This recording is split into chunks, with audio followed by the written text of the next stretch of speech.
যার 5 ওয়াক্ত নামাজ যত সুন্দর, সে তত আপার ক্লাসের মুসলমান, তার তাকওয়া তত স্ট্রং, তত মজবুত। যার নামাজ যত সুন্দর। নামাজ কিভাবে সুন্দর হয়?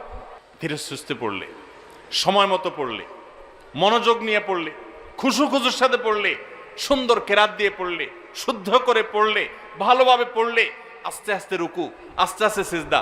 সবকিছুতে গতি ভালো না ভাই। মোবাইল নেটে গতি ভালো, নামাজের মধ্যে গতি ভালো না। নামাজের গতি যত কম হবে, যত স্লো হবে, যত আস্তে আস্তে হবে, যত ধীরে ধীরে হবে, তত নামাজের মর্যাদা আল্লাহর কাছে বেশি হবে। আপনার মসজিদে যে মুসল্লি সবচেয়ে বেশি সময় নিয়ে নামাজ পড়ে, আপনি বুঝবেন এই লোকটা সবচেয়ে আপার ক্লাসের মুসলমান। নামাজের ক্ষেত্রে অন্তত, তার অন্য ক্ষেত্রে ত্রুটি থাকলে সে অবশ্যই দোষী হতে পারে, বাট নামাজটা তার সবচেয়ে সুন্দর, কারণ সে নামাজের সবচেয়ে বেশি সময় নিচ্ছে। এই জন্য সময় নিয়ে ধীরে ধীরে সুন্দর করে নামাজ পড়বো তো ইনশাআল্লাহ।